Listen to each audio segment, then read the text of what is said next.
Alright, hi guys. I know people asked for a video. I am pulling up the content sheet right now in Modo. Hopefully I can get this posted so you'll have it tonight to watch. Where is it? Kahoot link. Alright, so let's get started with the fact that this is the Unit 2 review. What we're using for the Unit 2 review, I'm just looking at the Word document right now, and I'm just going to go through and make sure we have an understanding of what all these words mean. Oh, there's so many different windows open on my laptop. Okay. Alright. Polis is a city center. The Acropolis is the city center, like the best city center, which was in Athens. So remember, with Greece, it was broken up into many city-states, including Sparta, Athens, what's now modern-day Macedonia. All of those city-states were constantly arguing with each other, which was the eventual reason for their demise. Because they were constantly fighting each other, they had a hard time defending themselves from groups like the Persians. But the Athenians were known for knowledge. And that is the home of Aristotle, Socrates, and Plato, whereas the Spartans were known for physical and military might and strategy. So 300 is about Sparta, where they had 300 men that utilized a good strategy to stay in an area that kind of bottlenecked. So how would I do it like this? Bottlenecked, so that whatever incoming army would have to only fight like the men that could fit into this area, and it helped them considerably. What else? So we have the Polis, which is any city center, the Acropolis, which is the Athenian city center. So if you go to Athens in Greece, first of all, it's a really intense city now. It's not all beautiful and archaic, but the Acropolis is beautiful and archaic. There's just a lot of air pollution there too. What's next? Monarchy. Monarchy is when there's one ruler, and it is usually passed down from family member to family member. Aristocracy would be many rulers, not a lot of them, but a few that are consistently held through family lines, or the noble elite. Oligarchy is also a few, but it is not according to family lineage. Socrates, Plato, and Aristotle, we already talked about. That is the basis of thought for Western Western philosophy and knowledge, I would say. Western includes the United States and Europe. Western is that concept, that modern group, or what we consider today to be modern group. So the constant questioning, what eventually led to the scientific method came from these guys. The realization of some patterns within the sky. There's a lot that came from them. What's next? I don't know why that isn't grouped with the other ones. Direct democracy is when you specifically vote. An example of that would be in Athens, all citizens could show up and raise a hand to vote. Another example of that would be the Mongols, where you would show up on horseback to vote, and the literal physical number of people that had showed up to support you would show which group would succeed according to how many people were supporting them. What else? Roman government and civilization. A republic is when not everyone shows up to vote, but everyone votes for people, and those people show up to make decisions or to vote. So you are represented by someone that you voted for in your community. A patrician and a plebeian, those are two different social classes.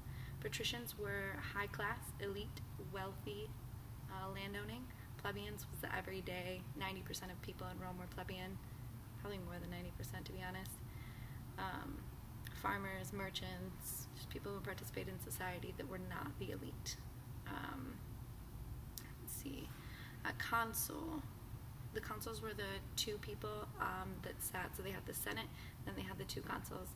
The two consuls would be one focusing on war and expanding the empire, which Rome was constantly expanding, and one would focus on the Roman government, like based out of Rome.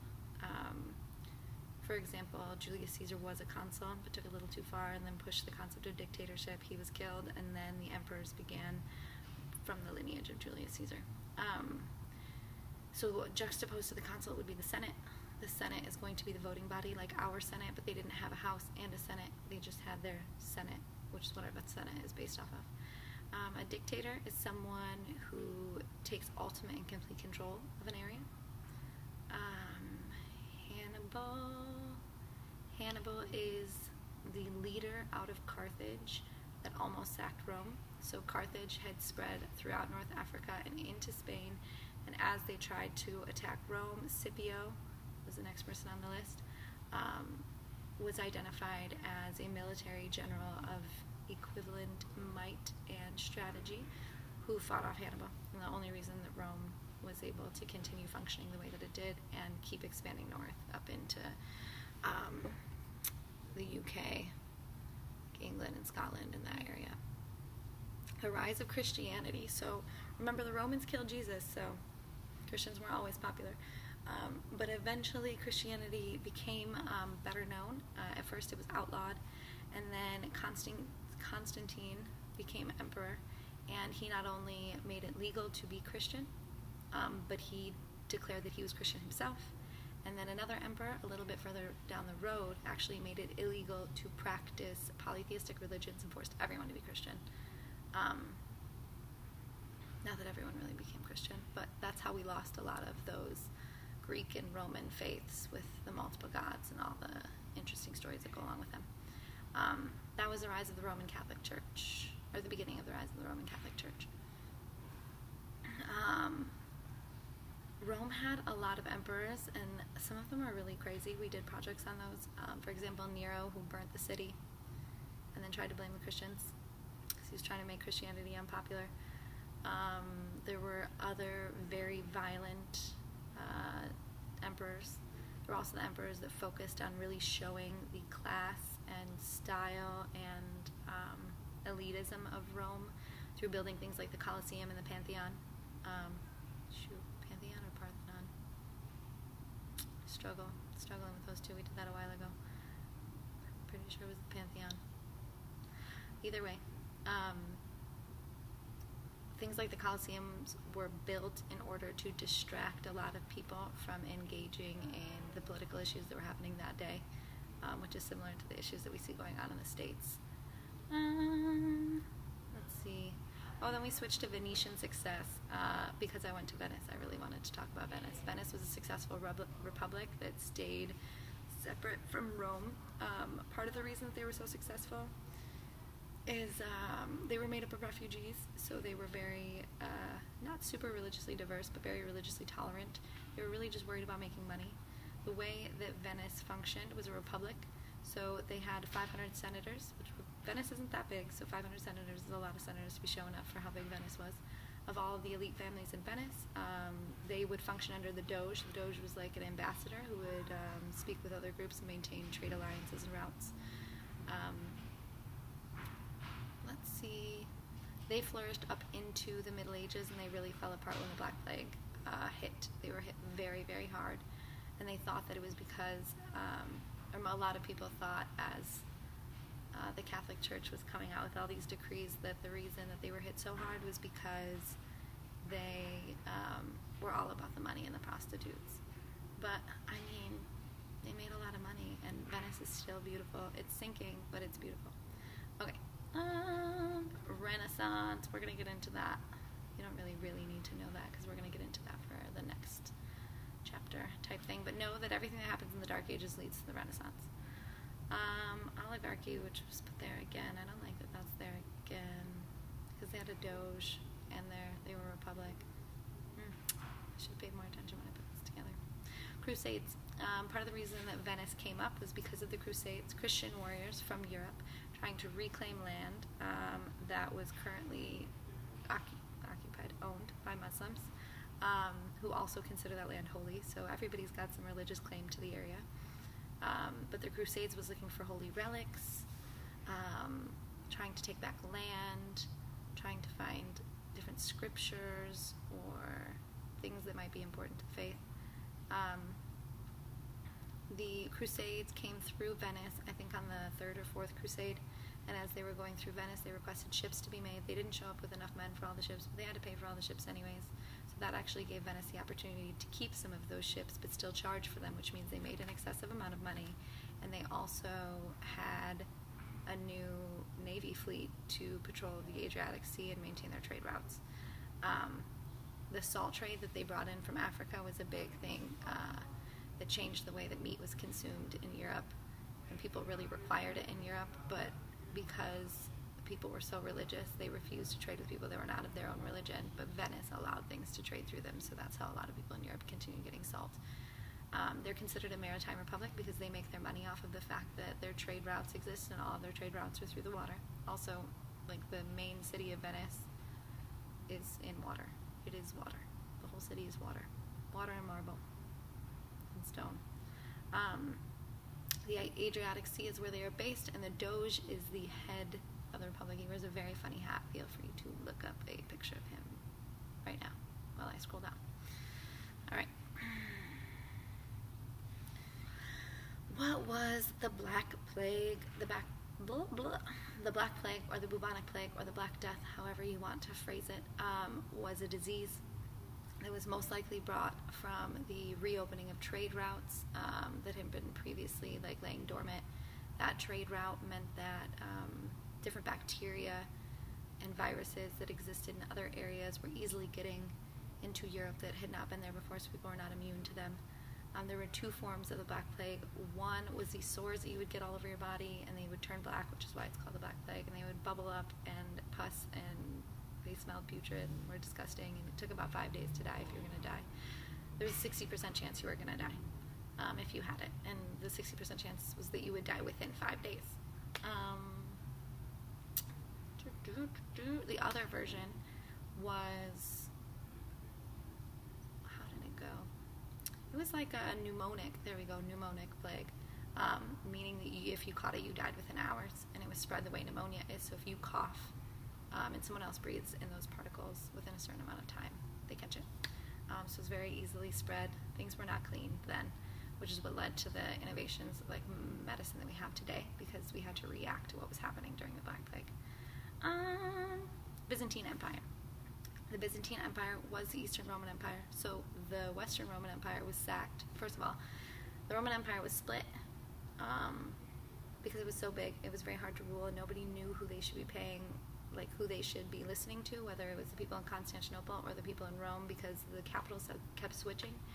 So it split, and when it split shortly after, the Visigoths sacked Western Rome, so Rome was done, and the Eastern Roman Empire was the only one that survived, and they kind of changed face into the concept of the Byzantine Empire, which is the Eastern Roman Empire. Either way, it's considered the Eastern Orthodox Church, Eastern Europe, the Byzantine Empire. You can see a lot of differences between these two when you look at art, because the art in Rome is going to be very realistic and 3D, whereas the art in Constantinople is going to be more symbolic, representative. Both of them are beautiful in different ways, though. Justinian was one of the main emperors from the Byzantine Empire, and he's the most well-known. He was married to Theodora. Oddest thing about that is he never released or wrote any laws after Theodora had died, so did he really write other laws, or did she? I don't know. Nobody knows. Justinian Code would be the laws that were written by Justinian and Theodora. So that is like a revision of the Roman law system, which was pretty important and one of the largest things that came out of the Byzantine Empire, aside from the Byzantine Church, which is now the Eastern Orthodox Church. So if you hear like Russian Orthodox, Ukrainian Orthodox, Serbian Orthodox, Bulgarian Orthodox, Croatian, all those are part of, they all stem from the Byzantine Church. If you see pictures of Jesus and the Virgin Mary where their heads are like elongated and odd shaped and they have these giant, really shiny gold crowns, those are for sure from the Byzantine era. The Dark Ages. The Dark Ages are considered the Dark Ages because we don't know much about them, not because they were absolutely horrible. They weren't that great, but just talking about context. We had a lot of different groups that we all looked into, whether it be the Angles, the Bretonians, the Saxons, the Irish, the Welsh, the Franks, the Orleans, the Vandals, the Visigoths, the Lombards, and the Scandinavians. Scandinavians fluxed between being considered Vikings and then being considered Dutch. but their family's lineage flies through all of those labels. All of these groups fluxed back and forth, controlling different areas, intermingling, to the point where a lot of them you can't tell the differences. Oh, another name for the Scandinavian group would be the Danes. So right now in modern day Europe, people from all different areas are going to be intermixed between these groups. That's why you should watch The Last Kingdom on Netflix. Okay. The Mongols. The Mongols were nomadic. They worked with horses and domesticated animals, and that's how they functioned. You can't grow much in the Mongolian steeps, the mountain steeps, the bottom of the mountain range where they lived. So they mostly ate meat, and then later incorporated bread. A pastoralist is someone who domesticates animals and herds them. They were considered barbarian, but are they really barbarian? A lot of people are considered barbarian, and they're really not.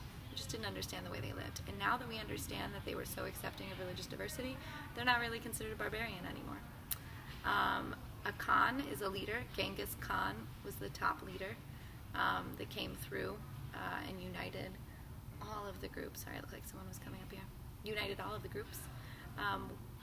Through the way that he united them was, how do I explain it?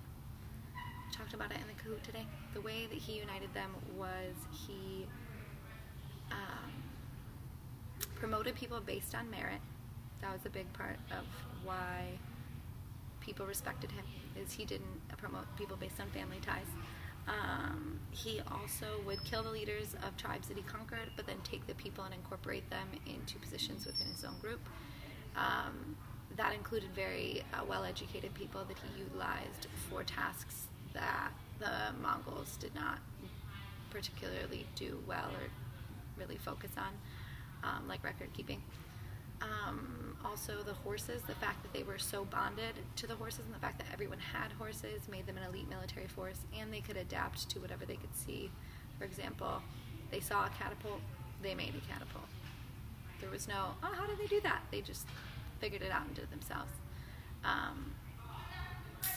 We don't have that much time left, and there's people yelling behind me, so I'm going to keep going. The Ming Dynasty. They had an emperor. The emperor was secluded from everyone. They really valued traditional practices and maintained them heavily. The emperor that was secluded was put in the Forbidden City. That isolationism gave him the opportunity to work in the financial benefit of the people, but that meant that he wasn't really hearing the needs of the people, so that's kind of a bummer, and I'm sure people didn't like it very much, but long-term, financially, they were more stable. They were not religiously tolerant, and they preferred to have a very homogeneous society, which is still how China is today. Not everyone, but you know, the government. Foot binding was a practice that was maintained for a long time, but it was prominent really during the Ming Dynasty. Having smaller feet is more attractive, so they would, here's my foot, so they would take this part of your foot and curl it under, and then you would fit that into a shoe, and your foot would be like this big, like that big, which is kind of crazy. African kingdoms. The center of Islamic study would be the center of Mali, which was one of the largest Islamic empires in Africa. The center of Mali is Timbuktu. I know people are like, oh, that is as far away as Timbuktu. I don't even know a reference actually you could use for that. But Timbuktu is a real place, and it's in Africa. It's just like way in the desert. You've got to go through a lot of desert to get there. But they had some amazing places to go and get educated, specifically Quranic study, which most people were educated in the divisions of religion anyway, so that's what it is. Salt and gold were the most profitable things that came out of Africa, mostly sold to Europe. Carthage. Carthage is where Hannibal's from. Hannibal fought and tried to conquer Spain and Italy in the Punic Wars. The main base of Carthage, like the city of Carthage, is off the tip of Tunisia. Not off the tip, on the tip of Tunisia. That is North Africa. So hopefully, maybe we'll do some more geography. Maybe we'll just do geography and only geography until the break. Geography and travel planning. Okay, Mesoamerica.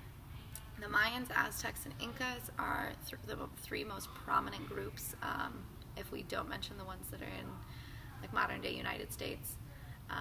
The Mayans were based in the Yucatan Peninsula and then moving south into Guatemala and Honduras. The Aztecs were based a little bit further up. Actually, the largest Aztec temples have been found underneath Mexico City. So they were doing construction and found some temples. The Incas were based in South America, so that's actually not considered Mesoamerica. Meso means middle, meaning like that section of the bottom half of Mexico and Central America. But the Incas are kind of wrapped into those concepts. The Incas developed cool things like terracing a mountainside so that you can plant on it, because you can't plant on a mountain that's just super slanted. So if you see Machu Picchu, that is Incan. Tikal is Mayan. For the Aztecs, it would be, I can't pronounce it, but it would be the city that is underneath Mexico City. It starts with a T, it ends with a C-A-N. Mind you, I'm doing this without any notes, so I'm giving you the best I can, but don't expect there to be anything on the test that I don't say now. Maybe there might be a few things, actually. Probably not. Either way, religion was really prominent there. Eventually, actually, most of these groups that survived covered up their religion with Christianity, like Catholicism and saints, but they had different gods that they prayed to for different things that represented things that were important in their society.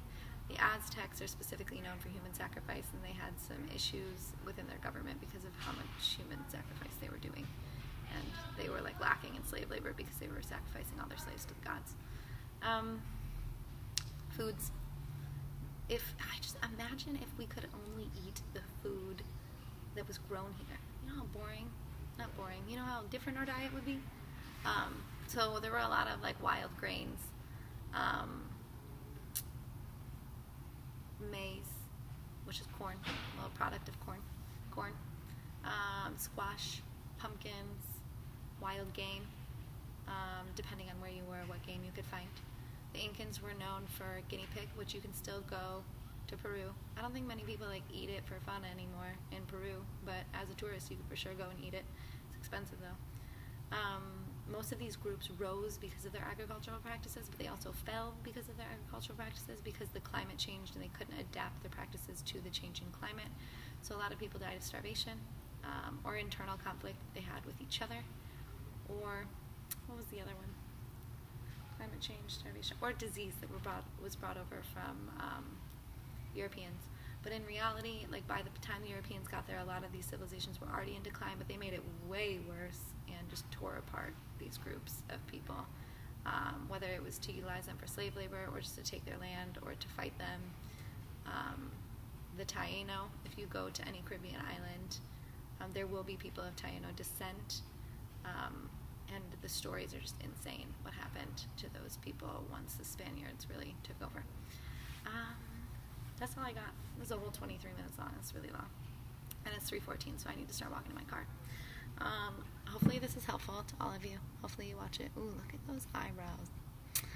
All right. See you later.